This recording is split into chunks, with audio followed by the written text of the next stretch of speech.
लखनऊ की मानी जानी company, reputed company BCC construction में खड़े हुए हैं और हमारे साथ बात करने के लिए कंपनी के जीएम कंस्ट्रक्शन कुंदन सिंह मौजूद है। कुंदन जी, आपका स्वागत है। बहुत बहुत धन्यवाद।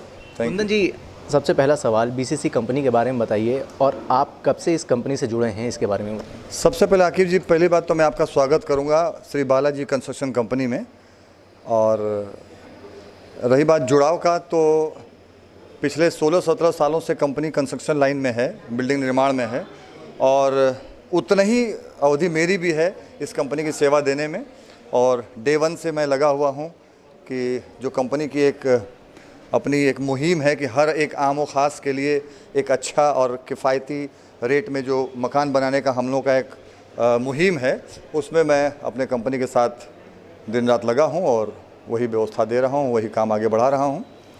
और ये हम लोगों का कॉर्पोरेट ऑफिस है। जैसा कि आप देख रहे हैं कि यहाँ माहौल चारों तरफ सिर्फ निर्माण, लोगों का घर, लोगों के सपने, बस यही पूरे करने के माहौल है। आइए आप आगे भी देखें, हम आपको बैठ के हम लोग बात करते हैं जी। आइए। और कुंदन जी, ज़रा एक चीज़ और जानना चाहूँगा मैं आपसे कि आपके कंपटीटर्स बहुत हैं, काफ़ी कंपनीज़ ऐसी हैं जो सबसे बड़ी लखनऊ की कंस्ट्रक्शंस कंपनी होने का दावा करती है, तो उससे अपने आप को आप कैसे अलग मानते हैं? आकिब जी बैठ जाए। जहाँ तक आपने कहा कॉम्पिटिटर, तो मैं ये मान के चलता हूँ कि श्री बालाजी कंस्ट्रक्शन कंपनी का कोई कंप्यूटर है ही नहीं। अब आप पूछेंगे कैसे, कंप्यूटर सबका होता है। वैसे क्योंकि कंपटीशन वहाँ होता है जहाँ महंगे ढेर सारे ताम झाम वाले फ्लैट्स, घर बनाए जा रहे हों। हमारी तो पूरी एक तरीके से कहा जाए कि हम एक सूत्री कार्यक्रम इस हमारा है कि हम घर उन लोगों के लिए बना रहे हैं जो मिडिल क्लास के लोग हैं, जो अपर मिडिल लोग हैं, जिनका एक सपना होता है घर। कंपटीशन नहीं होता। वो एक अपनी कोई खेत बेच के, कोई शुरू से पैसा इकट्ठा करके एक सपना होता है कि अपने लिए, अपने बच्चों के लिए, अपने परिवार के लिए मैं घर बनाऊं। तो ऐसे लोग कंपटीशन में नहीं जाते। ये तो इनका क्या बोलते हैं कि अंदर की एक ख्वाहिश होती है कि मेरा घर बने, और उस ख्वाहिश को पूरा करने के लिए श्री बालाजी कंस्ट्रक्शन कंपनी दिन रात एक है। इसमें हमारे सेल्स के टीम, हमारे कंस्ट्रक्शन के जो इंजीनियर, सुपरवाइजर्स, मतलब एक पूरी टीम है जो लगी हुई है दिन रात इस काम के लिए कि हम अपने आम जनता के लिए, जो हिंदुस्तान की आम जनता है, उनके लिए घर दें।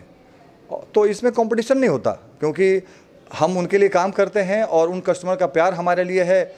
और मैं एक बात बता दूं, ये हम लोगों की एक अपनी भगवान की बड़ी कृपा है कि हम लोग जो मकान बनाते हैं, जो फ्लैट बनाते हैं, ऐसा कभी नहीं होता कि हम फ्लैट बना के इंतज़ार करें कि हमारा कोई कस्टमर आएगा और इसको ले जाएगा। उल्टा ये होता है कि हमारे कस्टमर इंतज़ार करते हैं कि भैया हमने जो आपको अपना मकान बोला था कब दे रहे हो हमें, और बस बनता है वो आशियाना बसा लेते हैं, बनता है आशियाना बना लेते हैं। यानी बासी चीज़ का कॉन्सेप्ट ही नहीं है हमारे यहाँ। तो कंपटीशन तो है ही नहीं, मान के चलिए, अपने लोग इतने हैं, कंपटीशन तो है ही नहीं। ठीक है, एक सवाल ये भी उठता है कि आपके इतने प्रोजेक्ट चल रहे हैं जी। दूसरी तरफ एक सवाल ये है कि कंस्ट्रक्शन क्वालिटी कैसी रहती है आपके प्रोजेक्ट्स की? जहाँ तक देखिए क्वालिटी की बात है कि हम ये नहीं कहेंगे कि जो बाकी हमारे दूसरे कंस्ट्रक्शन के लोग हैं या जो बाकी कंपनियाँ वो अच्छा नहीं बनाती। सब लोग बनाते हैं, क्योंकि सब सीमेंट, सरिया और ईंटा, इन्हीं सब चीज़ निर्माण होता है। हम अच्छी क्वालिटी बनाते हैं, हमारा कंस्ट्रक्शन अच्छा है। हम इसलिए कहना चाहते हैं, या हम इसलिए कहेंगे कि हमारा अच्छा दो लोगों से है, क्योंकि देखिए सरिया सीमेंट लगा देना ही बहुत मायने नहीं रखता। सरिया सीमेंट लगाने के बाद अगर आपने उन सारे मटेरियल से अपना सरोकार रखा, अगर आपने एज ए मालिक, एज ए कर्मचारी, as a manager, as a project head अगर उस पर निगाह रखा कि क्या वो सरिया प्रॉपर तरीके से बांधी जा रही है, क्या वो सीमेंट प्रॉपर तरीके से मिक्स हो रहा है, क्या वो सीमेंट या वो छत ढलने के बाद उसकी प्रॉपर क्यूरिंग हो रही है, यानी जो सपोर्टिंग चीज़ों में जो हम लोग का सरोकार होता है। और जानते हैं ये सरोकार कौन रखता है? मिडिल क्लास, क्योंकि उसको अपनी एक एक चीज़ की चिंता होती है। उसी तरीके से चूँकि हम मिडिल क्लास के लोगों को रिप्रेजेंट करते हैं, तो हमें चिंता होती है कि हम उस कस्टमर की मेहनत की कमाई के बदले जो आशियाना तैयार कर रहे हैं वो क्वालिटी में अच्छा हो। और यही वजह है कि हम कह सकते हैं कि हम बाकी किसी भी बड़े बिल्डर या अच्छे बिल्डर या नामी बिल्डर से हमारी क्वालिटी अच्छी है। क्यों? क्योंकि हमारा अपने निर्माण में सरोकार है सुबह से लेकर शाम तक। कोविड काल था, तमाम कंपनियां कोलैप्स कर गईं, बीसीसी स्टैंड करी और सरवाइव भी करी, क्या वजह थी?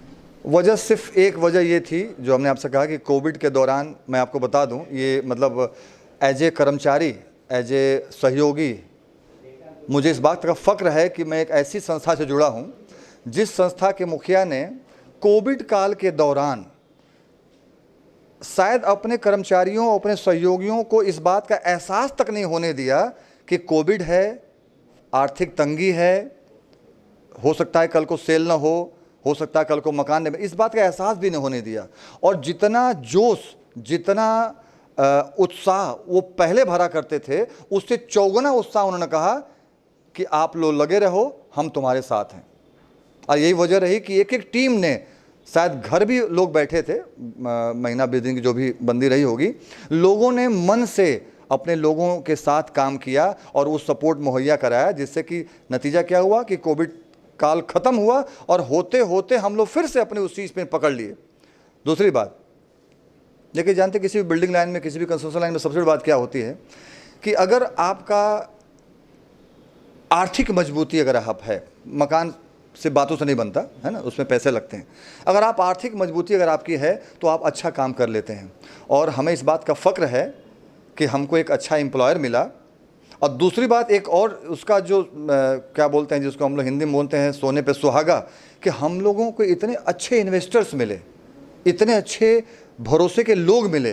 किसी ने अगर आज एक फ्लैट लिया है तो आने वाले 2 फ्लैट लेने के लिए वो तैयार हैं। अगर हमने अपना फ्लैट लिया तो हम अपने रिश्तेदारों को दिलाने के लिए तैयार हैं। कहने का मतलब इतना सपोर्टिंग मिला हम लोगों को कि कभी आर्थिक दिक्कत तो महसूस हुई नहीं। और नतीजा ये हुआ कि जो काम हम अगर इसको मैं गाड़ी की स्पीड में बोलूं कि 80 की स्पीड से चलते थे, कोरोना काल में हम 100 की स्पीड से चलने लगे। अपने एक भी लेबर को हम लोगों ने उसके गांव जाने नहीं दिया। और ये कहिए कि एक भी लेबर गांव नहीं गया। उनके राशन का, उनके खाने पीने का, उनके कोविड काल के दौरान दवा की व्यवस्था भी हम लोगों ने साइटों पे दी और काम को अनवरत चालू रखा। यही नतीजा हुआ कि अगर आप लखनऊ में, आप चूँकि मेरे साथ आप भी लखनऊ के हैं जी, लखनऊ में कुछ बिल्डिंग हम लोगों ने ऐसी हैंडओवर की कि कस्टमर्स तक ने इस बात को तहे दिल से कहा कि भाई साहब, ये बिल्डिंग अगर आज हैंडओवर हुई है तो अगर बालाजी कंस्ट्रक्शन ना होता तो ये संभव नहीं था। ये आप ही लोगों का बस का है कि आप लोगों ने इस कोविड काल के दौरान भी हमको फिर से सब कुछ स्टैंड करा के और हमें अपने घर में बसा दिया, वरना हम तो आशा छोड़ चुके थे। और सच्चाई आप जानते होंगे, अच्छे अच्छे बिल्डर, अच्छे अच्छे लोगों ने अपनी बिल्डिंगों को अनाथ की तरह छोड़ के निकल लिए। लेकिन हम लोग का एक, मैंने कहा ना कि एक मिडिल क्लास के होने के नाते इस बात का है कि हमें सरोकार है अपने से और अपने इन्वेस्टर से, अपने कर्मचारियों से। यही वजह है कि हम लोगों ने आराम से सक्सेसफुली कोरोना काल को बिल्कुल नकारते हुए और तरक्की की तरफ बढ़ गए। बहुत बहुत धन्यवाद कुंदन जी आपका हमसे बात करने के लिए। कुंदन जी हमारे साथ मौजूद थे, जिन्होंने बताया कि श्री बालाजी कंस्ट्रक्शन कंपनी ने किस तरीके से कोविड में सर्वाइव करा और अपने जो इन्वेस्टर्स हैं, ख़ास तौर से मध्यम वर्ग का जो परिवार है, उनको जो उम्मीद रहती है उस उम्मीद पे हम कैसे खरे उतरते हैं। जन संदेश टाइम्स के लिए कैमरा पर्सन जिशान खान के साथ आकिब मिराज खान, लखनऊ।